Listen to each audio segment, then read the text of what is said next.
sings the song he always sings, and speaks to me of flowers that will bloom again in spring. When I was young, my heart was young then too, and anything that it would tell me, that's the thing that I would do. But now I feel such emptiness within, for the thing that I want most in life's the thing that I can't win. Spread your tiny wings and fly away, and take the snow back with you where it came from on that day. The one I love forever is untrue, and if I could, you know that I would fly away with you. The breeze along the river seems to say that he'll only break my heart again should I decide to stay. So little snowbird, take me with you when you go to that land of gentle breezes where the peaceful waters flow. Spread your tiny wings and fly away, and take the snow back with you where it came from on that day. The one I love forever is untrue, and if I could, you know that I would fly away with you. Yeah, if I could, you know that I would fly away with you.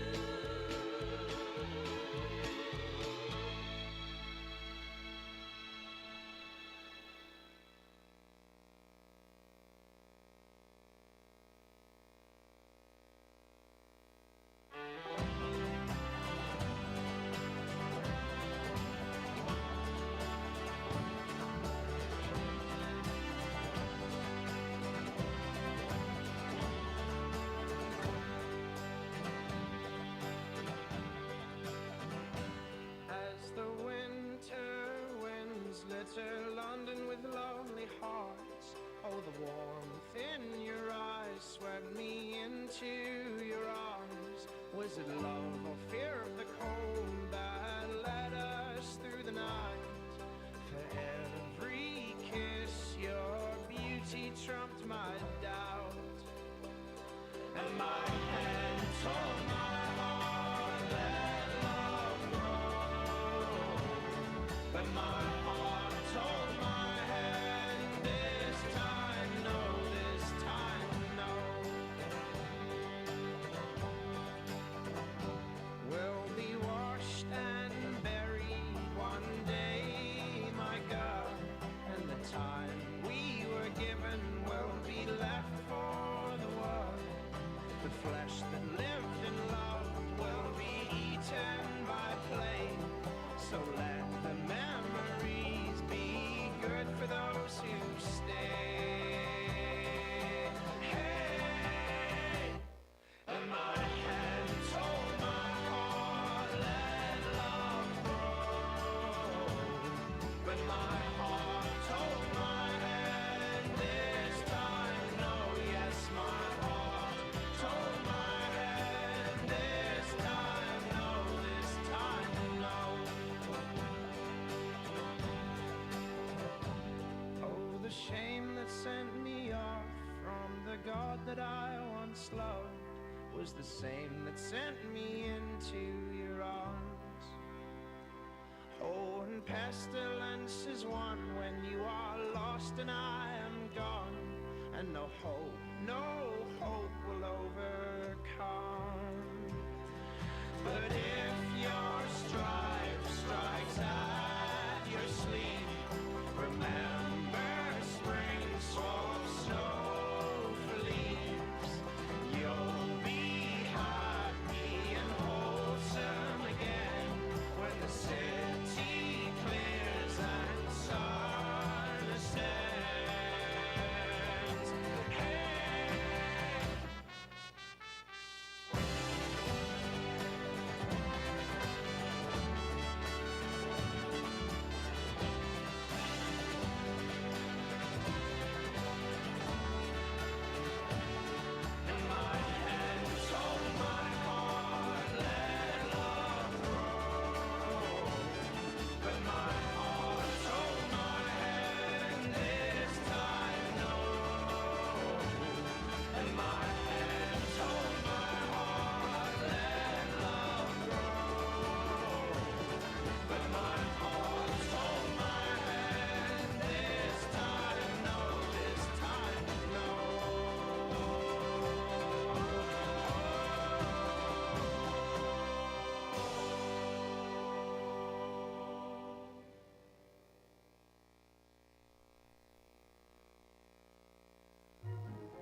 Snow, it won't be long before we'll all be there with snow. Snow, I want to wash my hands, my face and hair with snow. Snow, I long to clear a path and lift a spade of snow. Oh, to see a great big man entirely made of snow. Where it's snowing all winter through, that's where I want to be. Snowball throwing, that's what I'll do. I'm longing to ski. Snow, those glistening houses that seem to be built of snow. Oh, to see a mountain covered with a quilt of snow. What is Christmas with no snow? No white Christmas with no snow. Snow.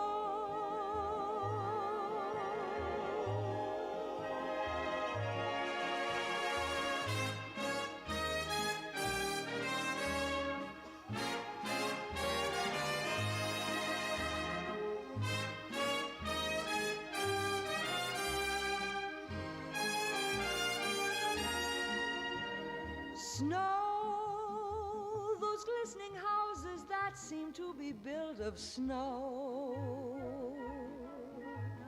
Oh, to see a mountain covered with a quilt of snow.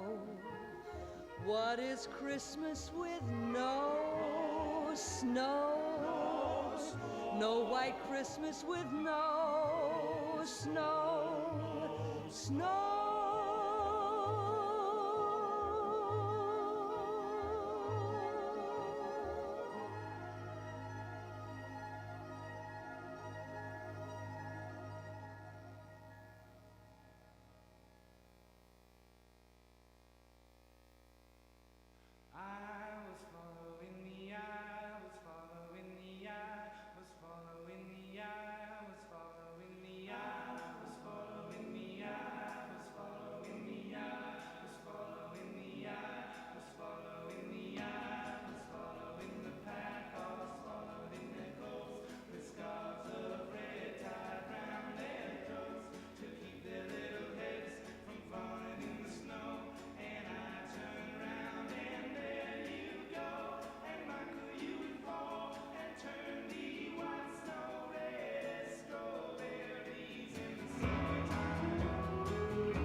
This is my winter song to you. The storm is coming soon. It rolls in from the sea. My voice a beacon in the night. My words will be your light to carry to me. Is love alive? Is love alive? Is love?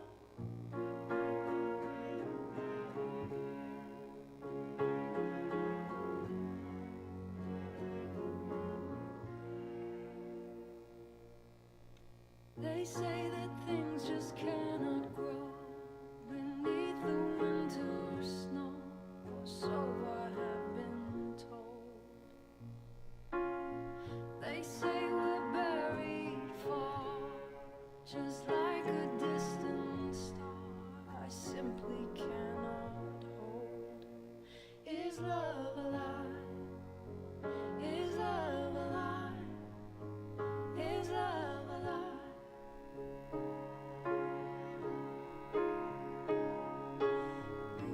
This is my winter song. December never felt so wrong, 'cause you're not where you belong. Inside my arms. Bum bum bum bum bum bum bum bum. Bum bum bum bum bum bum. Bum bum bum bum bum bum. I still believe in summer days. The seasons always change, and life will find a way. I'll be your harvester of light and send it out tonight so we can start again. Is love alive? Is love alive? Is love alive?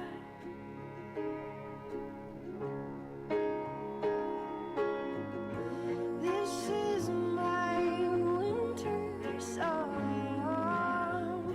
December never felt so wrong, 'cause you're not where you belong. Inside my arms. This is my winter song to you. The storm is coming soon. It rolls in from the sea. My love a beacon in the night. My words will be your light to carry you to me. Is love alive? Is love alive? Is love alive? Is love alive? Is love alive? Is love alive? Is love alive? Is love alive? Is love alive? Is love alive? Is love alive? Is love? Is love alive?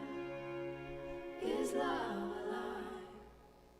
Is love alive? Is love alive?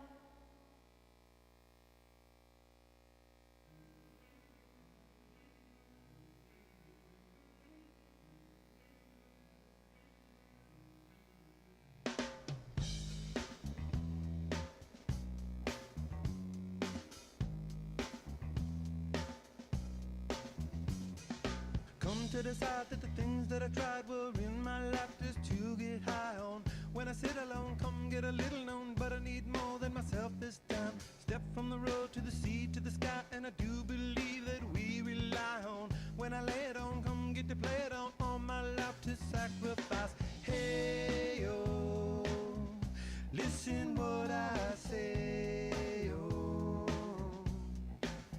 I got your hey, oh, now listen what I say, oh, oh. When will I know that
the channels that have broken down. Now you bring it up, I'm gonna ring it up just to hear you sing it out. Step from the road to the sea to the sky, and I do believe what we rely on. When I lay it on, come get to play it on, all my life to sacrifice. Hey, oh, listen what I say, oh,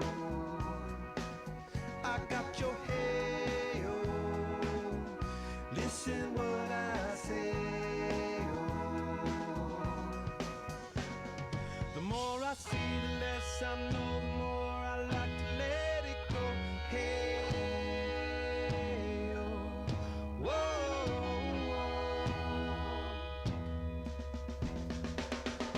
deep beneath the cover of another perfect wonder where it's so white as snow. Privately divided by a world so undecided, and there's nowhere to go. In between the cover of another perfect wonder where it's so white as snow. Running through the Hello, and welcome to the Fargo Moorhead Community Theater. Thank you so much for being here tonight with us at our 5th annual 10-Minute Playwriting Festival.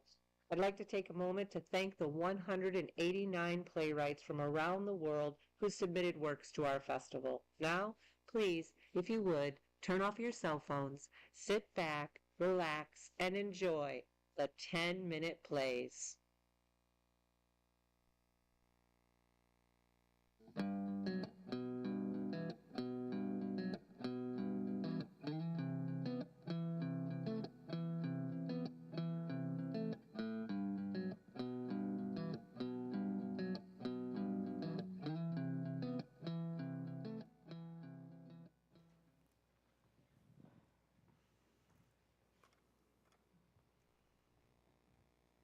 I thought we hit rock bottom last summer when only 4 people showed up for this event. 2 this year's pretty bad, eh? Yeah, could be worse. What if only one of us showed up? You and I are the president and the vice president of this club. We are required to attend. True, I read the bylaws, but I could have called in sick. Would you have made me go even if I was sick? Did the 14,000 Canadian soldiers who stormed Juno Beach at Normandy, were they allowed to call in sick? No, they were required to attend. And I thank them for their service, but this isn't World War II. It's a camping trip. This is a research expedition.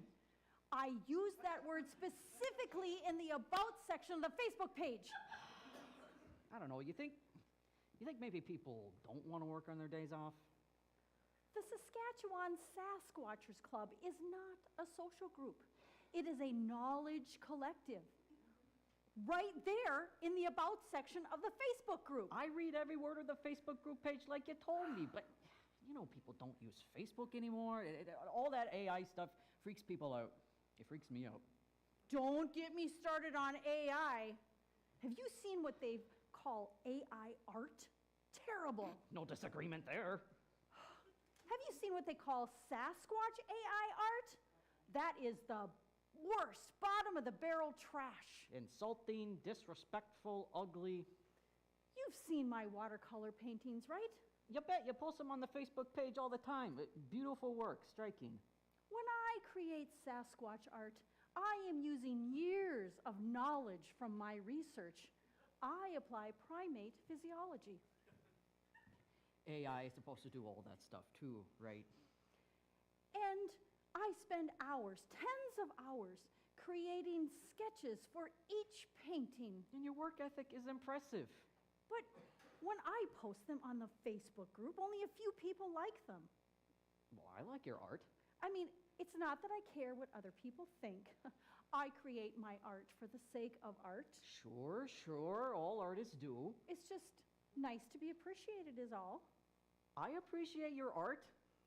Which is why it gets my goat, pardon the expression, that I spend hours and hours scouring over sightings of Sasquatch, looking over topical maps, securing permits, renting expensive equipment, emailing the other people in the group about this research expedition. I've helped a lot with that. Well, and the only other person that shows up is required to be here. Well, I want to be here too, though. Do you? Do you really want to be here? Of course, absolutely. I always have fun on the camping trip. It's not, yeah, it's a research expedition. Yeah, it's work, yeah, but hard work. And hard work is fun. Well, that's the rub, right? Hard work is fun. Yeah, I mean, I just said that. I wish more people understood that. I wish my partner understood that. Jesse? I didn't want to ask, but didn't know, how come Jesse isn't here? Jesse's parents are having some big anniversary, 40 or 50 or something like that. Big party. And they scheduled the party this weekend of the research expedition. Jesse knew. Jesse knew because we have had this research expedition on the same weekend every year. I created the Facebook event a year ago so people could mark it off on their calendars. We could have bumped this expedition back a week or two. It is the principle of the matter. This work is important to me. A discovery of some kind is going to be my legacy. Parents' anniversaries are important too, especially to their kids. The last thing Jesse said before walking out the door was this. I think you care more about Sasquatch and that club of yours than you do about our relationship. Well, that's not true, though. I think it is. Come on, you love Jesse. Do I? Do you want me to answer that, or? I thought Jesse got what we were doing, going on every research expedition up until now. To tell you the truth, I am not sure that Jesse believes that Sasquatch is real. Jesse sure seems like a believer to me. I mean, if not, that's okay too, right? Is not believing in Sasquatch a deal breaker for you? Do I think my life partner needs to believe that my work has value? Yes. Well, I think you can agree to disagree. I mean, two people can have different religions and still get married, eh? I mean, there's other important stuff. Well, does your partner believe in Sasquatch? I'm sorry, the name escapes me. Nikki. Nah, Nikki thinks all this stuff is the goofiest thing. Finds it cute. Cute? Yeah, isn't it charming, good-natured fun? Fun? Yeah. Let me ask you something. Shoot. Do you believe in Sasquatch? Sure. That didn't sound very convincing. Oh, come on. How many years have you known me? I mean, do you think I wouldn't go on these expeditions if I didn't think that there was a chance that Sasquatch was real? A chance? You're a skeptic. Great Caesars Ghost, my vice president is a skeptic. Well, skepticism is healthy, eh? I was right to be worried About what? that you would be a suitable successor to the presidency of the Saskatchewan Sasquatchers Club. You have to believe 100%. Are you thinking about stepping down as president? Well, I was, but now I'm not so sure. Oh, come on. You wouldn't give up your power that willingly. You make me sound like a dictator. No. A dictator doesn't care what others think. You always ask members our opinions. Well, we're a democracy. And when we agree with what you were planning to do, we move forward. I go with what the majority wants. When we disagree with your plans, you invoke executive privilege and do it anyway. Which is within my rights. I know, I read the bylaws. This is beginning to sound like a coup. I feel like Salvador Allende on September 11th, 1973. A coup? Who, me? Get back, Pinochet! What are you talking about? It all makes sense now. You told people not to come on this research expedition. The dwindling numbers are a setup. It was you all along. You need to calm down. You and Jesse must have colluded to schedule the anniversary party on the same weekend as the research expedition. This is ridiculous. Did you lure me here to murder me?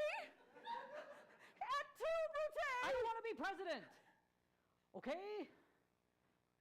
I like being vice president. All I got to do is show up and hang out. And I got no real responsibilities because you don't give me any. And I'm okay with that. Well, we could negotiate a power sharing structure. But please don't kill I'm me. not gonna kill you. I need more time to make my discovery about Sasquatch. I don't know what it is yet, but I'm close, and just a little more time and I'll find it, and then my life will mean something. You don't think your life means anything? I don't think it means anything special. Is that why you created this club? To make it special? I created the club because I was bored. No, I was depressed. I can admit it. It was a particularly cold winter in Saskatoon, and I found myself binge watching Finding Bigfoot. Americans make good trash television, eh? The people on that show seemed kind and friendly and, a bit bonkers, but in a harmless kind of way. They believed in something, and I didn't believe in anything. Sasquatch gave you purpose. I suppose it gave me obsession, control, power. Also drive, initiative, vision. The SSC only exists because you dreamed it into existence, willed it into being. It's also crumbling because of me. Maybe I've been too strict about the bylaws. Maybe I've monitored the Facebook posts a little too harshly. I mean, you can be very judgmental in what you deem relevant to the group. I created this group to find friends. Really? Oh, that's beautiful. Is it? Yeah, I just said that it is. Look around. Do you see any friends?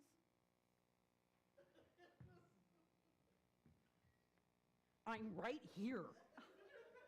You're here because you're required to be. Oh, now that hurts. You know why? Because you're my friend.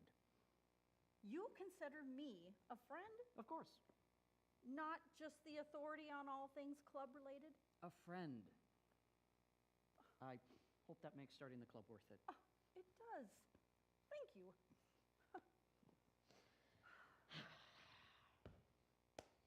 So, let me ask you. Do you believe in Sasquatch? I want to believe. Holy moly! You're a skeptic! You're something more than the stake! Do I really sound like that? No. Well, sometimes, yeah. Believing is hard work, eh? Especially when people laugh at us for what we do. We are the true believers. Or maybe the want-to believers. Still, some proof would be nice. Maybe next year. Let's go home. We're already here. The equipment is rented. And the Fraser River Valley is beautiful. I love the sky at dusk. Look at those colors. Like watercolors. Oh! Up there! On the ridge! Oh, I see it! I'll get the camera! No.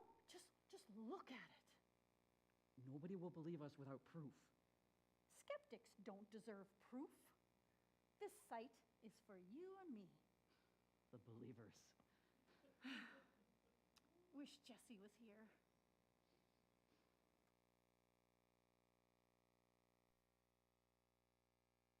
And now I try hard to make it. I just wanna make you proud.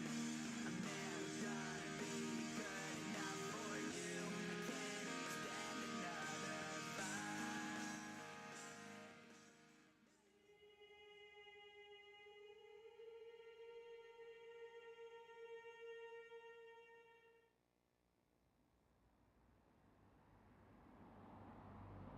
I'm cold. I brought a blanket. I'm fine. Your mother said you liked the beach. This isn't the beach. The beach only happens in the summer, during the day, when the sun's out. I will write that down. Seems to challenge everything I ever thought to be true. Want to play frisbee? No. Good. I didn't bring one. It would be hard to see. That's never fun. Are we really going to do this? Do what? Sit out here until I confess how depressed I am so you can report grounds for hospitalization back to my mother? No, No, what? that wasn't exactly the plan. But there is a plan? Does there have to be? You don't know my mother. Interesting theory. Growing up with her doesn't count. She's different now. You think? Are you being my uncle or are you being a shrink? I'll never not be your uncle. That's a double negative. Sorry. You didn't answer the question. I'll always be your uncle. How's that? Did my mother ask you to speak with me? Yes. Speak with me, speak with me? I'm confused. Like, be my shrink, speak with me? No. Save my life, speak with me? Honestly, I'm still wrestling with the whole this isn't the beach thing. I'm only wondering, because if you're on the clock, this becomes a privileged communication. So? I'm not on the clock. I'm not your therapist, but I am your uncle. And I will never not love you. Sorry for the double negative. So this isn't confidential? Only if you want it to be. Maybe.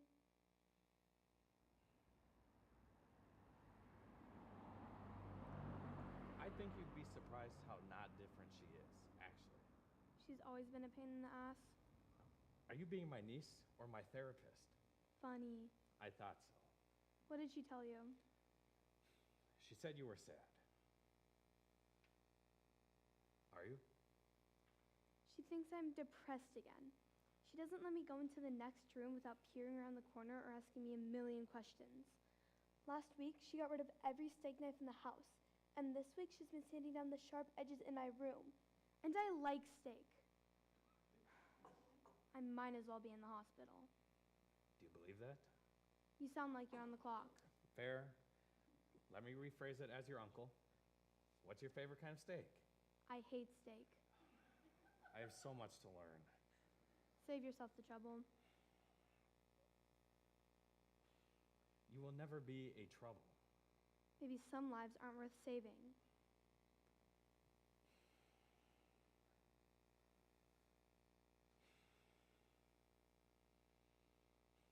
Are you safe? Is anyone? Ever? What do you think? Can you hear that? It's hypnotizing, don't you think? Like, it's calling.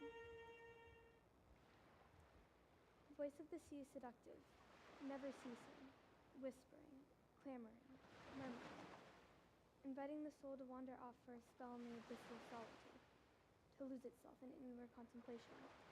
Did you write that? Just now, Impressive. I wish. I was going to say, that might support some notion that you had an affinity for the beach, or the ocean at least. It's Kate Chopin, Is she new? from The Awakening. Ah, I think Robert De Niro was in that movie. That was a joke. What's it about? The novel. I saw the movie. It was pretty good. De Niro plays this catatonic patient. Freedom, From? monotony, society, sex, people, pity, this world, What do you want freedom from? everything. Your mother? Are we confidential? Yes. I'm not depressed.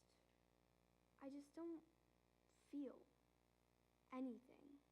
Why is that? I don't know. You're just like her, you know. Don't say that. Why? She's a beautiful woman. She's passionate, smart, fiery, captain of her tennis team. And she's a great bridge player. What even is bridge? I don't know. Some stupid game with cards. It sounded funny in a moment. And you have her smile. How do you know? I grew up with her. Smiling's overrated. I don't agree. Everybody thinks you have to smile to be happy. It's like, if you're not smiling, you couldn't possibly be happy. What if I am happy, but I don't want anyone to know? Why wouldn't you want anyone to know that? Because it's mine, and not anyone else's. I can respect that. Well, you can report that back then. I didn't come here to report anything. No? No. I want to show you something. Madison?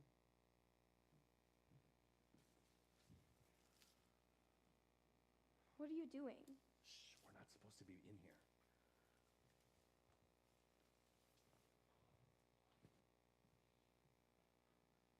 What is it? Turn that off, you'll scare it. What is it? The oldest species in the world. A sea turtle? People think the dinosaurs are gone, but you're actually looking at one. These guys have been around for millions of years, and now they're in danger.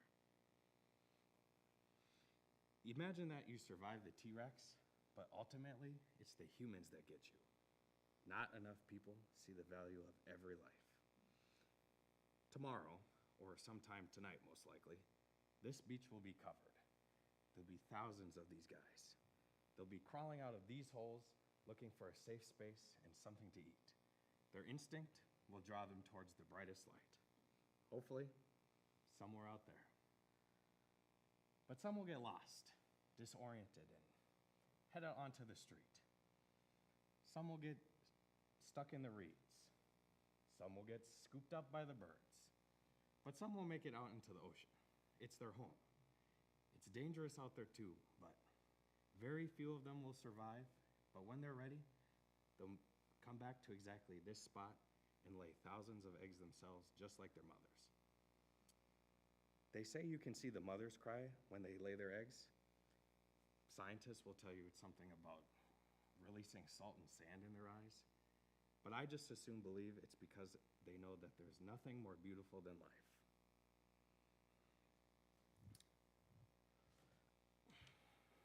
Put them here, on the sand. Let them walk in on their own. That way, they'll find their way back.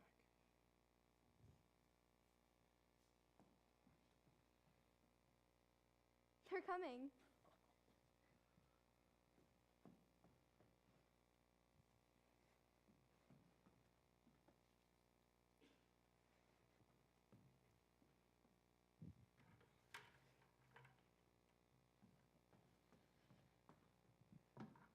Are you just gonna stand there or are you gonna come help?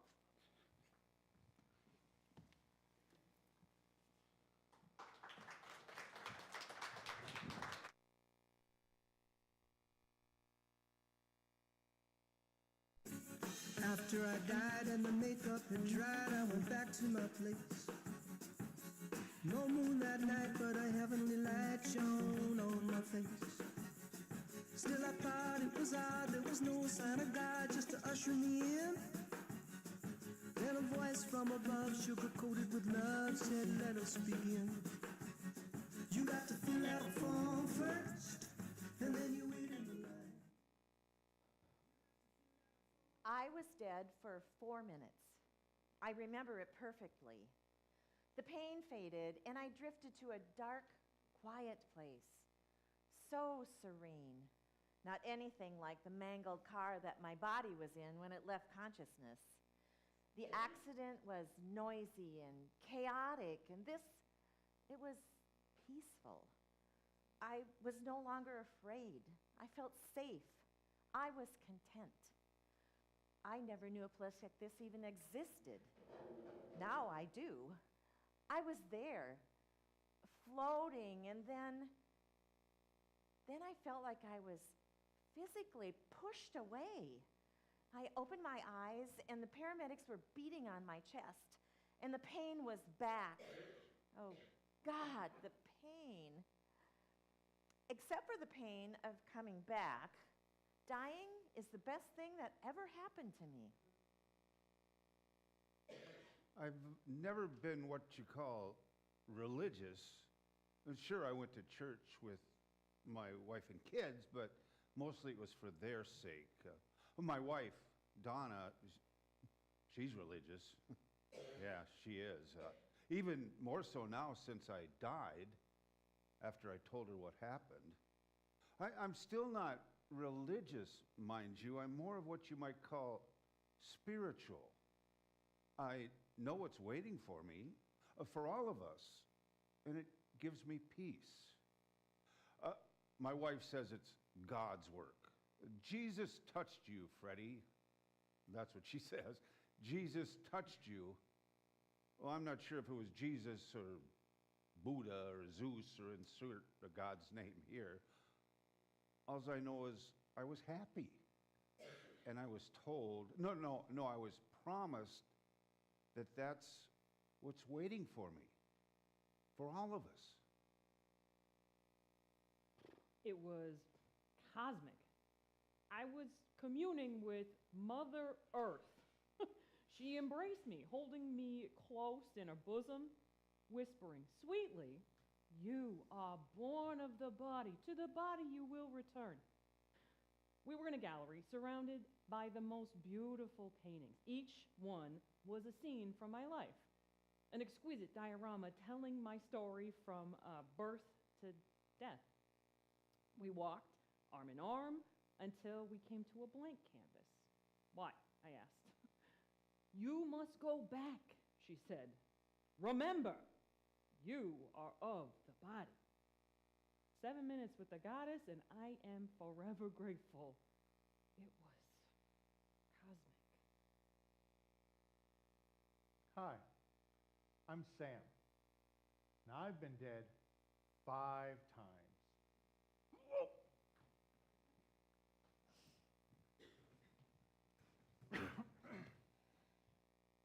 Hi, I'm Sam, and I've been dead 6 times. Twice after I had a DNR put in place, I reanimated on my own. I guess it just wasn't my time. I really wish I could make up my mind. Thing is, I'm really not sure why I keep coming back. Several years ago, I was in a car accident, a really bad car accident. It was the 3rd time I died. My wife was driving. It was a Saturday night, and I'd been drinking, and so I thought I would be responsible by giving the keys to Jill. Well, that doesn't keep the other guy from driving drunk. I don't remember how it happened, the details exactly, but I remember how I felt. My wife and son were gone, and somehow I survived. No, more accurately, I was brought back. Sometimes I can't help but wonder if I hadn't been drinking, if things hadn't turned out differently, and my family might still be alive. They're in a good place. I know that. I just miss them. I miss them so terribly. I was with them, when it happened. In the good place. And then suddenly, "Not yet, Sam, not yet." And back I go, and here I am. I am here. And yet, I can't help but feeling there's nothing here, nothing for me here.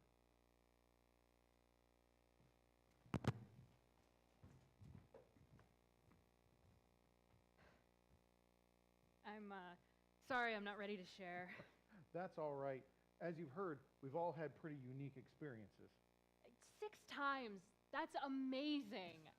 Is it your heart? Surprisingly, my heart is in really good shape. It's my nervous system, as best they can tell, is sending signals to cause sudden cardiac arrest. My heart works fine until it's told to do nothing at all. Doctor's supposed to be having a field day with you. They were at first, and then they did all the tests, and now here we are. I'm sorry. That's all right. Mind if I ask you a question? You're here, but you're not ready to share. I thought my note said that it was pretty clear that this was for sharing our experiences. Why are you doing this? Well, I didn't start this. I got an email from about a month ago from a researcher at the University of Pittsburgh. He was really interested in my experiences, and so I agreed to start this group. He sent me a list of all of the people in the New York City area to invite, and here we are. Pittsburgh? Yes, So we're a research project? I'm afraid so. Does that bother you? No. Well, let's not tell the others, because he wants to remain secret, secret, Anonymous? anonymous. Yeah. Yeah, no worries. My lips are sealed. Thanks. Now, you didn't answer my question from earlier. You're here, but you're not ready to share? I thought that I could, that it would help, but I guess I'm not quite there yet. That's all right. We're just glad to have you here. You can share when you're ready to share. Can I ask you another question? Of course. It's about the times you've died. Have each of your experiences been the same? Well, there have been some things in common and some things that are different. This last time, my wife was there, and she wasn't happy with me. Why? I don't know. She just said, "Get it done." But I don't know what it is. It must be important. Whatever it is, I'm certain it's the reason why I keep coming back. So you think there's a purpose? I do. I think there's a purpose in life. Don't you? I don't know. I guess I'm not quite sure what I believe. That's okay. Between you and me, I'm pretty suspicious of anyone who thinks they know everything about anything or even anything about everything. Yeah, I know a few of those. You're easy to talk to. Well, I'm ready to hear your story when you're ready to tell it. You'll be the first to hear it.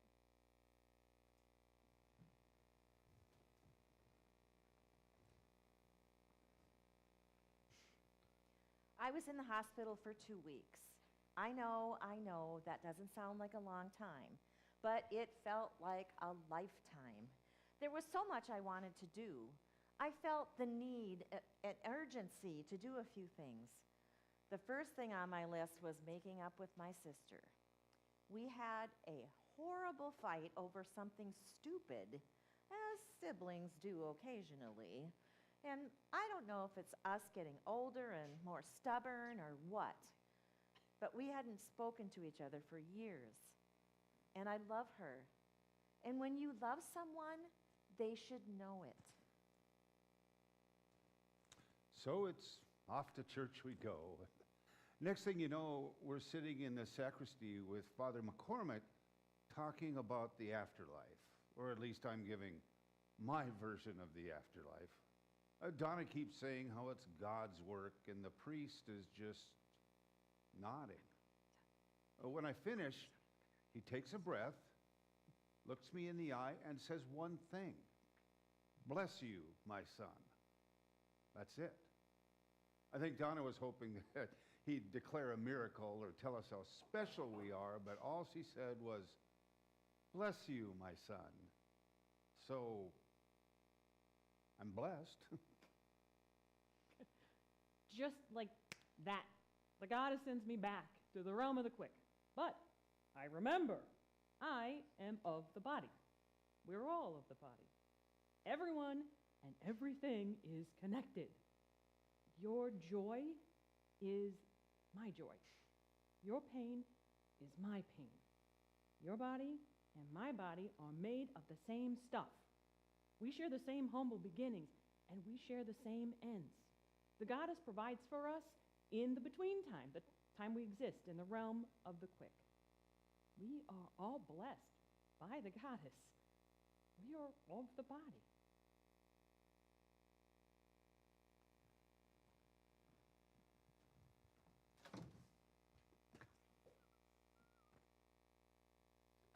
So is today the day? What if I told you I'm only here for the donuts? They are good. Louise brings them. She's got a coffee and donut shop in Midtown. Thank you, Louise.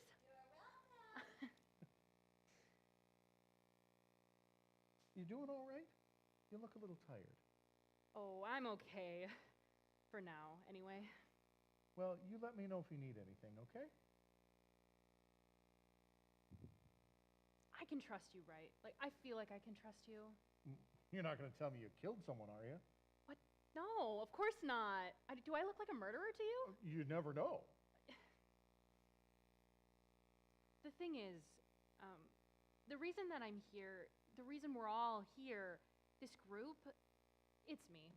I'm the reason. I don't understand.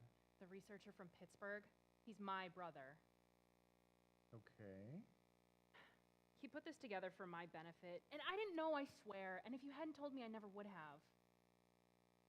Why would he do such a thing? I'm dying. Oh, I'm sorry. No, it's for the, it's my heart. I could go any time, but I've been told less than 2 months. So the research is Oh, just a... no, the research is real work. He's still planning on coming at the 5th meeting like he told you, get consent, explain the whole thing. I gave him the idea, or rather my predicament did. He thought it'd help me. Well, is it? Helping, I mean?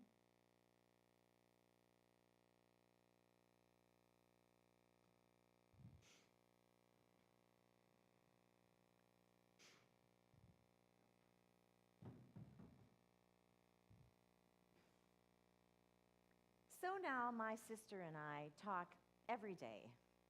Oh, we still have times where we get on each other's nerves, but that's all it is. And we agree that we are imperfect people. There's love there, and it comforts me. Oh, I still go to church, but it's not the same as it was before, you know. I mean, before, I thought that either there was a God, the Catholic one I know, or there wasn't. Either I'm going to heaven or a big old nothing. I mean, that's it, right? But since I died, well, geez, I'm not sure of anything. And it's kind of exciting. Don't know what's really waiting around the bend, but I know it's something. It ain't nothing. I must live as the goddess wishes, must do what pleases her. I know I will be in her embrace when it's time. Mother Earth sustains our physical being, so we must sustain her. And one day, we will all return to the clay from which we were formed. Return to the dirt that nourishes the organic.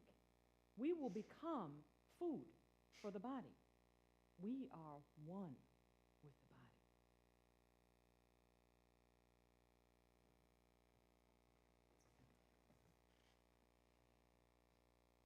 The first time I died, I saw nothing. I heard nothing. It was like a dreamless sleep. And when I woke up and learned that I'd been clinically dead for 4 minutes, I couldn't believe it. I mean, I felt, well, I didn't feel fine, I guess. I was still sick, but I didn't feel like I had, died.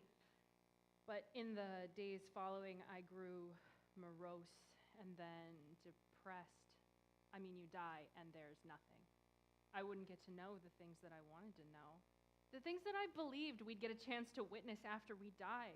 The future of the United States, the fate and evolution of humankind, the ending to a song of ice and fire. I've got a niece, my brother's daughter. She's 7, and I'm the cool aunt who lives in New York and always brings fun presents when I visit. I knew that someday I'd meet someone great and would transition into being the cool mom until I died. I was given a death sentence and learned that there was no reward for early dismissal. Your stories, all of your stories, have been so compelling and hopeful. Thank you for that, really, but I've got to be honest, I never really believed that what you were experiencing was real, or at least not in the sense that it could apply to me. Your reality is yours alone, and mine is mine. I had no future after death. Until the second time I died and Sam was there. It's okay. You're on the table in the OR. Am I dead? Well, technically, but not for long. You're getting a new heart. I am? I didn't need it anymore. See, my nervous system is all kinds of messed up, and my wires have crossed for the very last time. The same time that I... Timing's a little suspicious, don't you think? I'm so sorry. It's okay. I'm happy here with my family.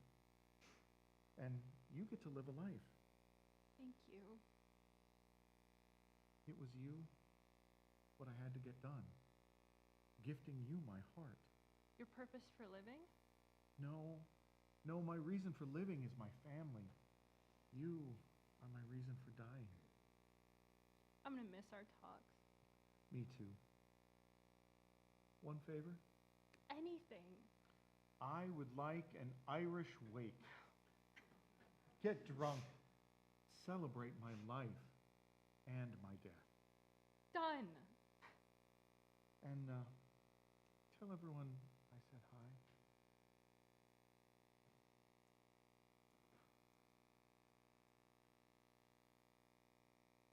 Sam says hi.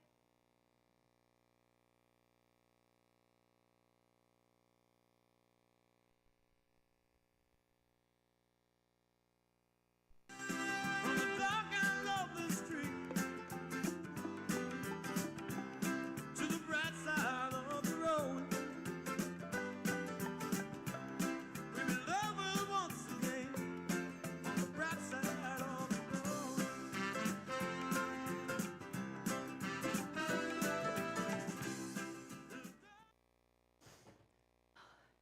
Here it is, 5 miles long, 200 feet high, Michigan's famous Mackinac Bridge, the only road from the Lower Peninsula to the Upper Peninsula.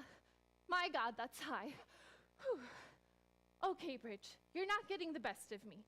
I may be nervous, but I'm going over you anyway. I have a driver from the Bridge Authority's Driver Assistance Program coming to escort me, so... Hey there! Oh, You Jennifer? yes, you must be... Your driver, Jason. Hello, Jason. So, this is it. Careful. New model. It's fine. Don't worry about it. Here we go.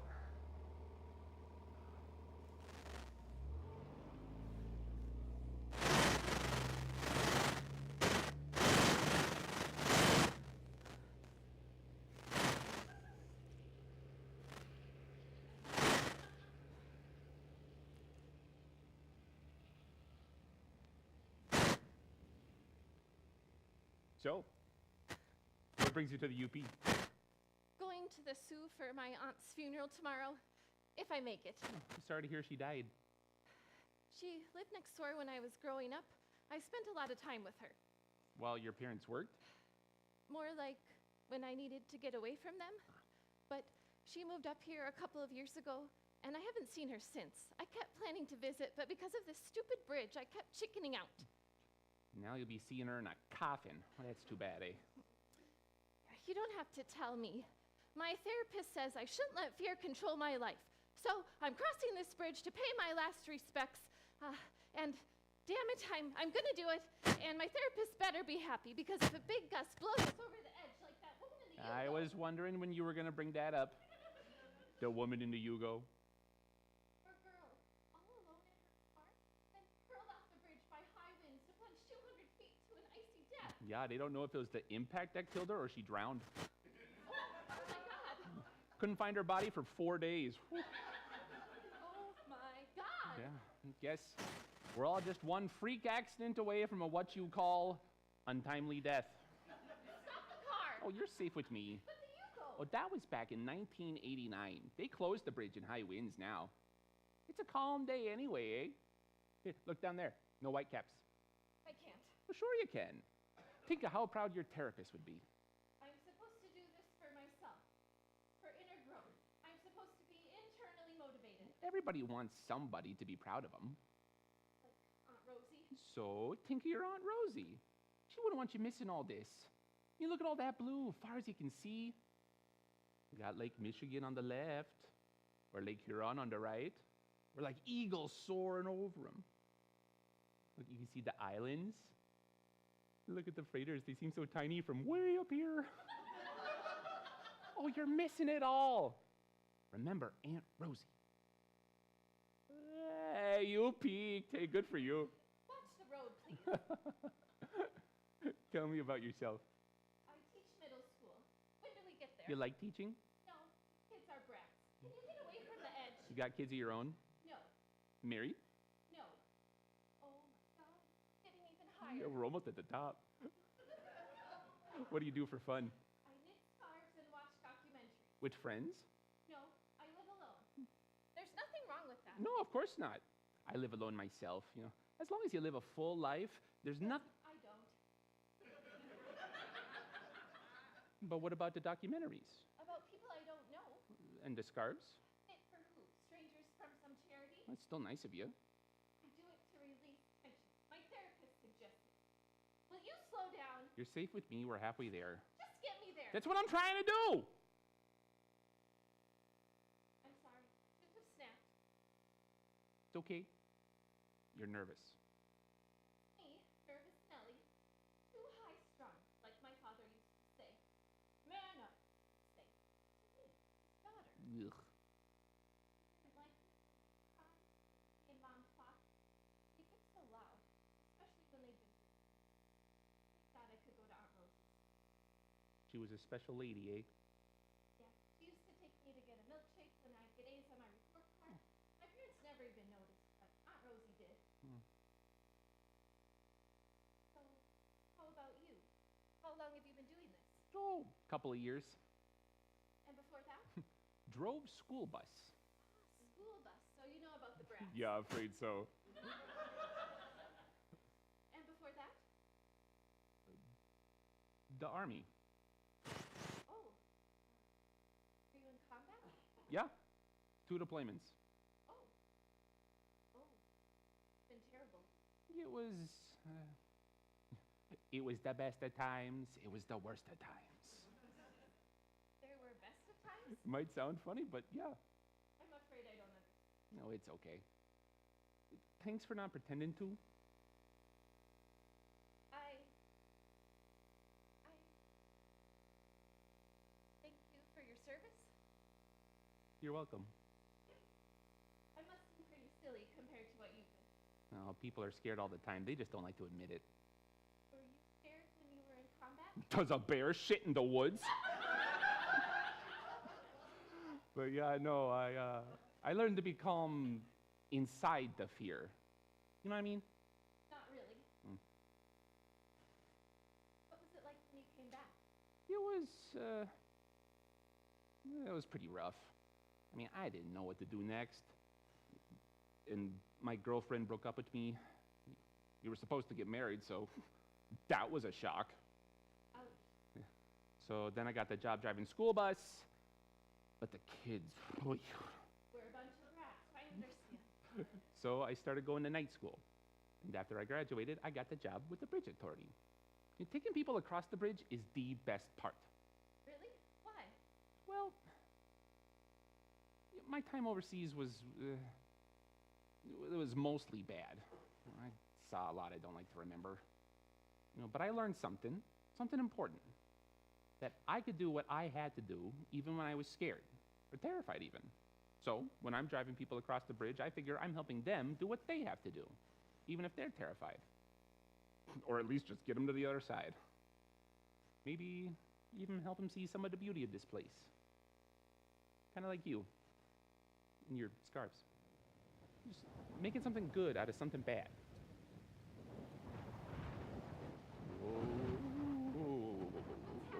Why'd we just swerve? Just a puff of wind. We're almost there. Just let cups now. You're safe with me. We're going to be blown over. Jennifer. Like the woman in the Yugo. Jennifer, look at me. Watch the road. I'll watch the road and you watch me. And listen to me, we are not going over the edge. But they're freak accidents. I can't die now. I can't. I haven't really lived yet. I don't want to die all alone. Jennifer, listen. You are not going to die. And even if a freak storm did hit us and blow us over the edge, which is not going to happen, you wouldn't go down alone. I'd go down with you. We'd go down together. Now just hang in there a little while longer. We're almost there.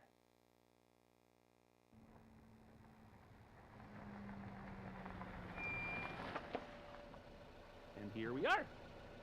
Safe and sound. Oh, we made it. We made it. Wait till I tell my therapist. Although I wasn't exactly calm. It doesn't matter. You did what you had to do. And maybe next time you'll learn to be calmer inside the fear. Next time? Yeah. Oh, that's right. I have to go back. After the funeral. I should have done this years ago. You did it now. But she's gone now. Oh, yeah, sure, but you know, there's everybody else. Yeah.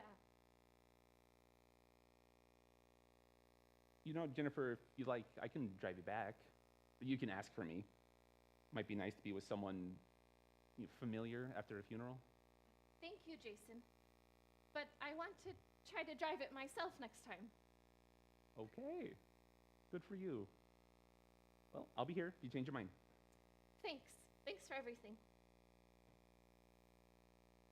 Hey, would you like to get something to eat with me after work? Maybe grab some pasties or whitefish or something? Me?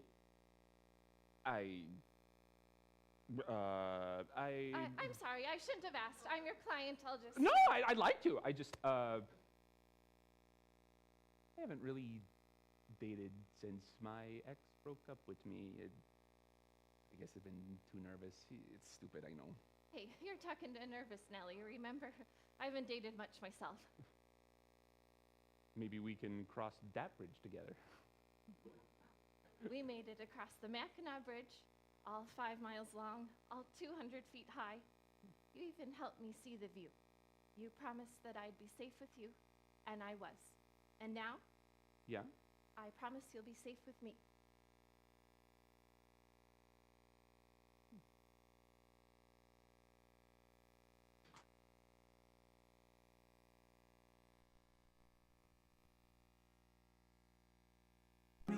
Can you take me back when we were just kids who weren't scared of getting older? No one knows you like they know you. No one probably ever will. You can grow up, make new ones, but truth is nothing like old friends.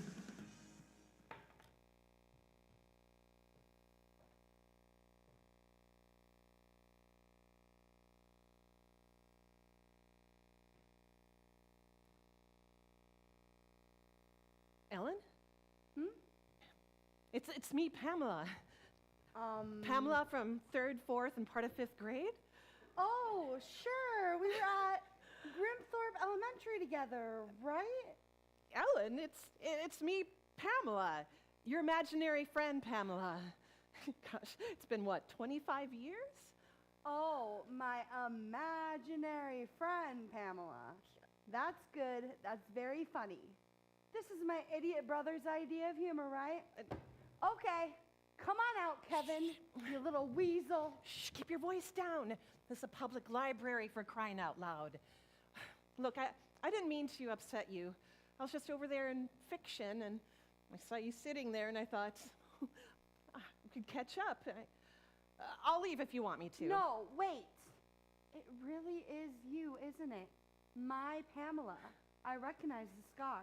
Yeah, from when I fell out of the Chinese elm tree when we were 10. It's really you. I haven't even thought about you since... Puberty. Right. But you're grown up. I didn't think that happened to imaginary friends. Well, everything changes, even fantasies. Especially fantasies. But tell me about yourself. You're a ballerina now, I assume. Oh, well, no, I'm afraid that didn't happen. Get out of town. 2 whole years of Saturday morning ballet lessons just down the toilet? What a tragic waste. Oh, but you did marry Bradley Obermeyer, right? And you had the 12 bridesmaids and the golden carriage and the hot air balloon ride and the ponies. No, that didn't happen either. Bradley and I sort of drifted apart after 5th grade. Oh, damn. I thought that was a match made in heaven. So, who did you marry? Well, no one, actually. Oh, yikes. That old clock is ticking, isn't it? You must be, what, 37, 38? I'm 35, and I've still got plenty of time left on my clock. Thank you. Yes, of course you do. And anyway, who has time for family when you have all those adventures with Thunder King to keep you hopping? Thunder King? Your black stallion? The one no one else could tame. Aw, geez. No, I do not have a black stallion either. I just sort of lost interest in horses somewhere along the way. Well, let me guess. The summer after you turned 14? How did you know? It's pretty basic Freudian stuff. But anyways, you must be, at least you got the whole detective thing going for you. You must be world famous by now. No. Oh, you mean to tell me you did not become an internationally acclaimed amateur sleuth? I mean, how many Nancy Drew books did we read? Plus, we did at least half the Hardy Boys series. You let an education just go to waste like that? I'm flabbergasted. Well, I do still read a lot of detective fiction.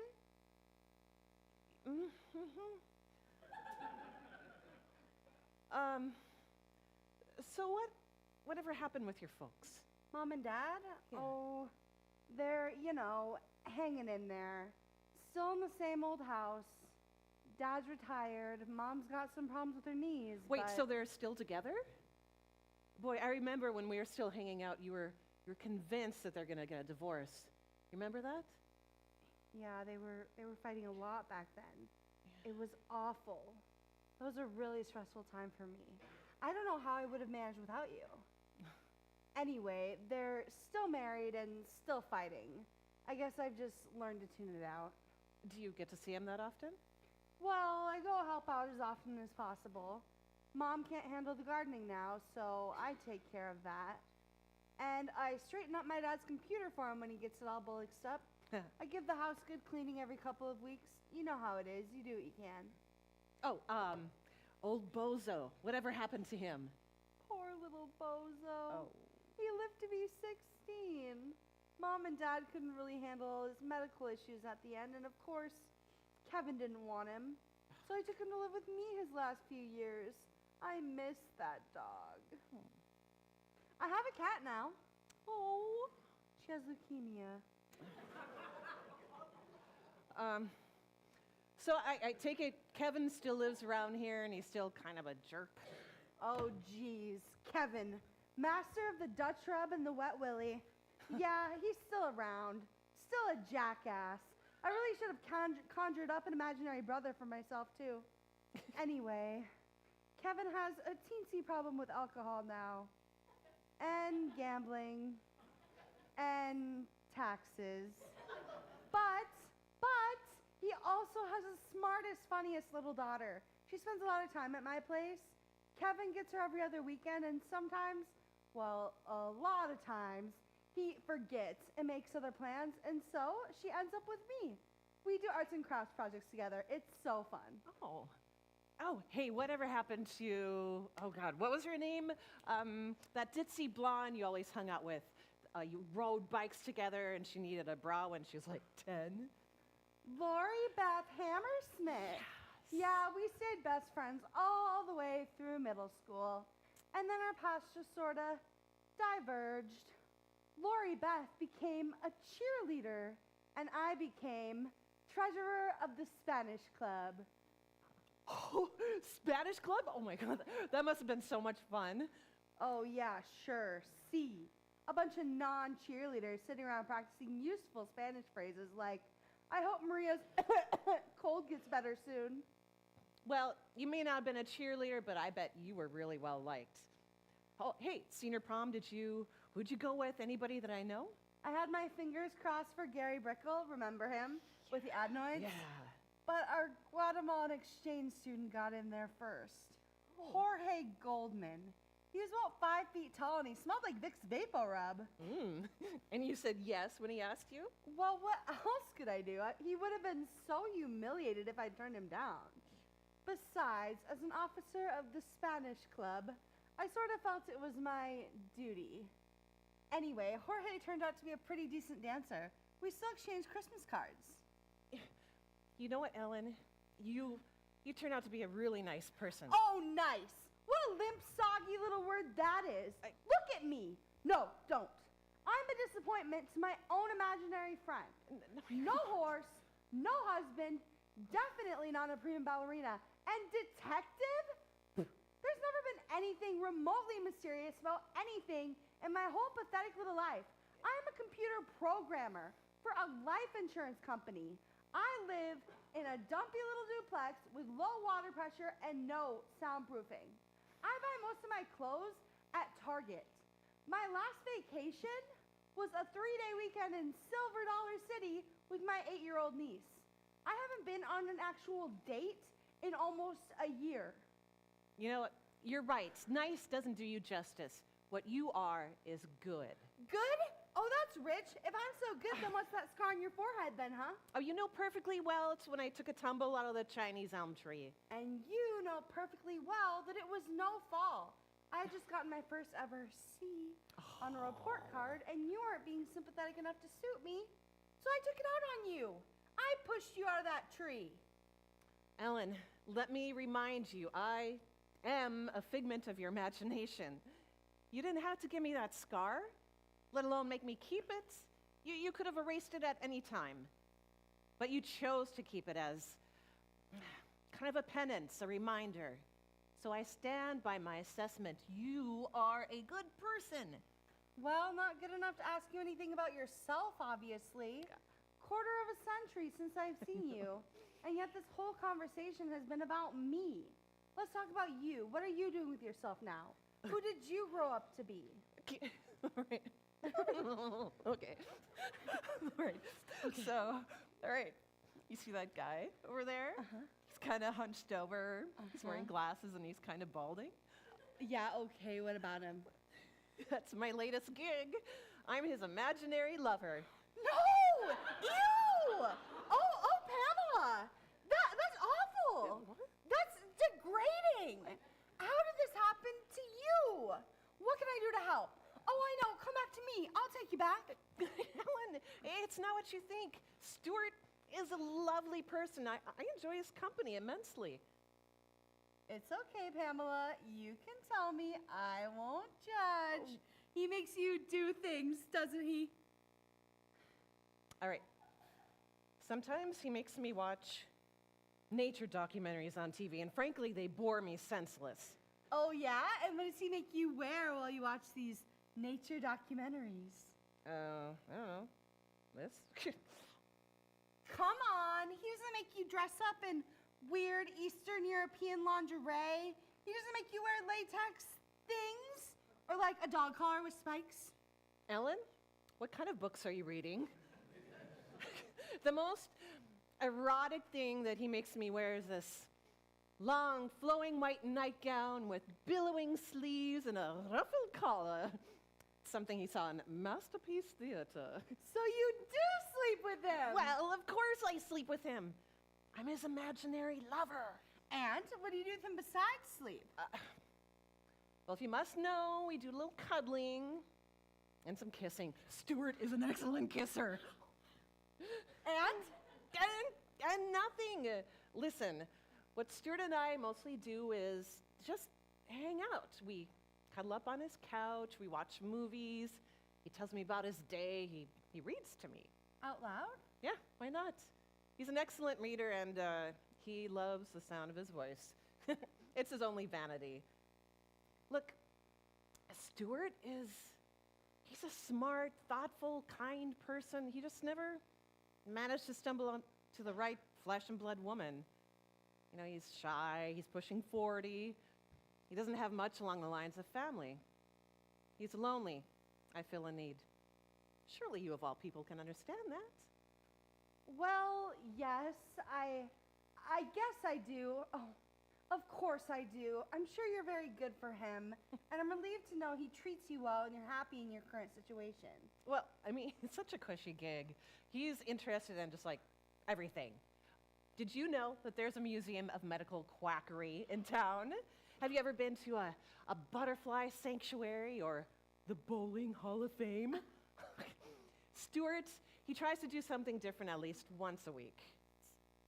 I've seen him in here before, haven't I? Yeah, he stops by most Friday evenings, just like you. It's not a bad face, really. I know, and it grows on you. Like, you can't help but not like someone who's so darn decent. I mean, he He recycles, he shovels his neighbor's walk when it snows. He always keeps a few extra dollars in his pocket in case he comes across a panhandler. Oh, and he is a volunteer dog walker at the local animal shelter. He's this close to getting this cute little puppy. He just needs a little push. You make him sound like an Eagle Scout. Surely there's something wrong with him. Oh, I don't know. Let me think. Oh, the man cannot cook a meal without dirtying up every single pot and pan he owns. He leaves his clothes in the washer, his wet clothes, for like days. He snores. Wait, he cooks? And the man cannot carry a tuna in a bucket. It doesn't stop him from trying, though. And you've seen how he dresses? Kind of sad. Not gonna lie, he wears socks with sandals. Ew. Potentially fixable, though. But why is he so alone? If he's so good-hearted and so interesting, why doesn't he have any real friends? Why doesn't he at least hang out with people from work? Why don't you? Touche. He does have a job, though, right? As a matter of fact, he works for a big-time detective agency. No way! He's a detective? Oh, okay, not exactly. He just does their books. He's an accountant. But he just loves a good mystery. Yeah, well, who does he read? Oh, like all the Golden Age icons, like G.K. Chesterton, Josephine Tay, Rex Stout, you know, that whole crew. But he's open to the newer stuff, too. Right now, he's having a go at the latest Louise Penny. So that's why it wasn't on the shelf. I've been looking all over for it. I really wanted to take that one home with me this weekend. Well, you know, you could probably go over there and ask him to read it real fast, and he'll get it back to you by next weekend. Or, here's a thought. You go over there right now and offer him a deal. You can buy him an overpriced latte at that cute little coffee shop down the street if he'll read you the first chapter in the book while you guys sit together, enjoy your coffees. Good time. What do you think? I couldn't possibly. That's just brazen. Oh, Ellen, when we were 10, we ran all the way down to the bottom of a storm sewer on a dare. We didn't even break a sweat. And now you're too chicken to go talk to a perfectly decent accountant in a public library? This is way more disappointing than the whole ballerina thing. He'll think I'm weird. The man has an imaginary lover. He likes weird. Who, boy, I can't just, well, look, I'm all rumpled. This is what I wear when everything else is in the laundry basket. I haven't washed my hair for days. I'm a You're mess. perfect. Pamela, you're thinking Stuart and I might, hit it off, aren't you? Well, considering how much you already have in common. Right, but look, you and Stuart, what I'm trying to say, well, just hypothetically, what would happen to you If he no longer needs me, well, then it'll be job well done, mission accomplished and all that. But you, what would happen to you? Well, Criminy, don't you worry about me. I've got plenty of options. I might even take a sabbatical for a year or two. And then if things pan out the way I think they're going to, well, I don't want to jinx it, but there might be an opening for a fairy godmother. Oh, yes, I can totally see you in that role. Sparkly gown, wand, you'd be fabulous. Why, yes, I know. But listen, Ellen, our time is up. It's been so wonderful seeing you again, and you turned out exactly the way I hoped you would. Now get going before you lose your nerve. But later, after, you'll still be around, right? No, I don't think so. Do you? No, I suppose not. Pamela, you're a really real friend. Okay. Excuse me, I have a proposal for you. Shh, library.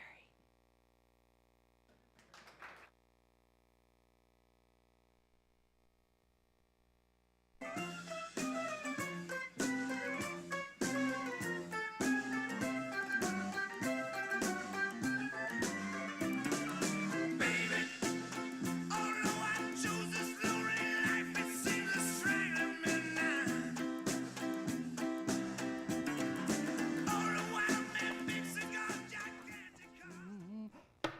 Step right up. Dr. J's Magic Spray. $5. Who wants a bottle of Dr. J's Magic Spray? Only $5. Guaranteed to intensify your mood in every way. Who wants a bottle of Dr. J's? What's that? Magic Spray, my good man. Guaranteed to intensify your mood in every way. Only $5. Very easy on the pocket. Pretty intense on the nose. And how's that? Well, just take one whiff of the spray and boom! Whatever it is you're feeling, we'll know all about it. What do you mean we'll know all about it? Can't hide the feeling, my man. Whatever it is, the mood, the emotion, we'll know all about it. You try to hold it in, but you can't. It all comes out. That's ridiculous. How's it work? Not ridiculous. I can't tell you how it works. Why's that? Because it don't work. Yeah, I do. No, it don't. Says you. Then why can't you tell us how it works? Trade secrets. Come on, man. It's a bullshit side hustle you got going on here. Kind of fun, though. Sure, it's still a bullshit hustle. Easy on the language, my man. There are children out here. All right, fine. But you got tap water in those bottles, and you're goofing on people without enjoying being with one another at the carnival. Is that it? Tell you what I'm gonna do. Just for you. I'm gonna give you a free whiff. If it don't work, I give you $5. If it does, you give me $10. But I still throw in a second bottle of Dr. J's Magic Spray. Is that a deal or is that a deal? Either way, you win. Yeah, right. I win. For some reason, I got the feeling by the end of this conversation, I'm gonna be out $10. Suit yourself. Dr. J's Magic Spray. $5 a bottle, but only today. Let's get out of here. Wait, Connor. I want to try it. Come on, Kristen. I'm not giving this guy $5 for his magic spray. It intensifies feelings. Yeah, right. This guy must think we're idiots. No, listen, we don't actually buy it. We just take the free sniff. And then when nothing happens, we've got something to laugh about the rest of the night. All right. For the joke, I'll do it. But I'm not buying anything. I don't care what anybody says. Yeah, I know, I'm not either. Step right up, Dr. J's Magic Spray. Intensify your feelings. Check it out. All right, pal, we'll, take a free whiff. Whoa. Are you sure? I'm sure. Why not? It's super strong. Do you think you can handle it? Listen to this guy. A minute ago, he's dying to sell it to me. And now he's trying to protect me from it? Which is it, pal? You got $10? Yeah, I got $10, but you said it'd be free. I said it was free if it didn't work. If it does, you get 2 for that 10.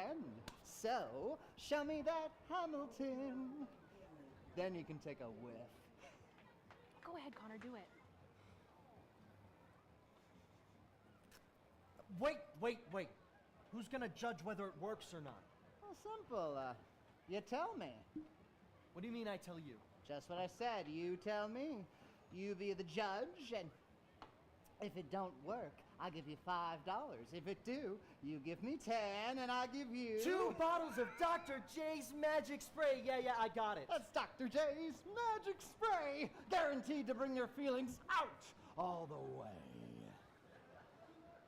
All right, fine. But if I say it don't work, you're giving me that $5, and she's my witness. That's right.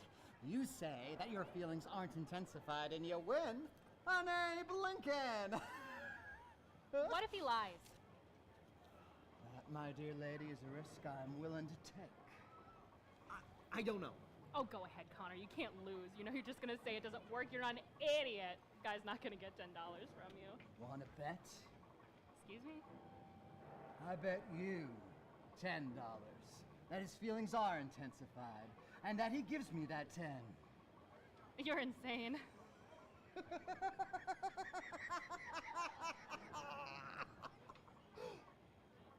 Possibly. That I'll still bet you. No matter what happens, he's just gonna say it doesn't work. Is it a bet or isn't it? Sure. Show me that 10. All right. You got yourself a bet. All right. Go ahead whenever you're ready, my man. Oh, I'm ready. Sure? I'm positive. Let's do this. Be careful. Not too much very powerful stuff. There, it doesn't work. Now show me no, the money. No! I knew it. This guy's bullshit. Let's go. You gotta wave it under your nose. I did, and it didn't work. Let's go. No, you didn't. Be fair. Smell it. I did. It didn't work. End of story. Give me my money and we'll leave. You know he didn't put it under his nose. Gonna give us our money or what? Put it under your nose for a second. What are you afraid of? I'm not afraid of anything. It doesn't work. See? Now what else do I gotta do to prove it to you, you quack? Notice how his feelings are intensifying? How his hostility towards me seems to have grown since he took that sniff? Oh, I'd say it's working. Ha ha. Very funny. You still owe us the money. No matter what you say, he says it doesn't work. Really? Are you sure? You better ask him. Ask him what? He just said it doesn't work. That was before he smelled it. Ask him.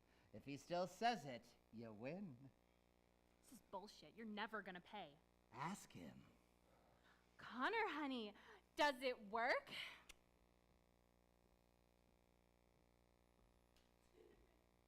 Yes! What? Yes, it works. My God, does it work? Why are you saying that? Let's just give him his money and leave. Keep the spray. I don't want it. Oh, that'll cost you 20 for disposable costs. All right, fine. Let's just get out of here, Kristen. Sure, Connor, but are you okay? Kristen, you still owe me 10, remember? The bet. I'm not giving you $10. Give him the 10 and let's go. What's going on with you, Connor? What's this guy done to you? What's in the bottle? I don't know. Let's just get out of here, as far away from him as possible. How long does it last? Oh, I'd say quite a while. Make it stop, please. I'm begging you. Does it smell that bad? No, it smells great. I love it. It's not the aroma, it's the intensity. What have you done to him? Me? Well, I haven't done anything. It was Dr. J's magic spray. Brings your feelings out in a big, big way. Give me that. No, Kristen, don't. Careful. Oh my God. I know. I love you. No, I don't. No. I just want somebody to be with. And you're a very nice, dull man who's not much of a risk taker. I know exactly what you mean. Trust me, I'm settling too. I'm settling too. You got this thin veneer of sweet social grace, but underneath all that sweetness is a cold-hearted selfishness that's frankly quite terrifying to consider. Ooh. So I don't. Make me stop! Oh, it comes down to this. I am almost 30, and you are a harmless male biped. So I have abandoned my romantic dreams of living happily ever after, and I have settled to avoid being miserable. I never meant for you to hear that. Don't worry about it. I know that your massive ego is just a cover for your feelings of sexual inadequacy. Oh, for God's sake, end this! Ah, I take it you're interested then in Dr. J's masking spray. What? What? Well, the antidote, my friends. Dr. J's masking spray. Only $50. Dr. J's masking spray.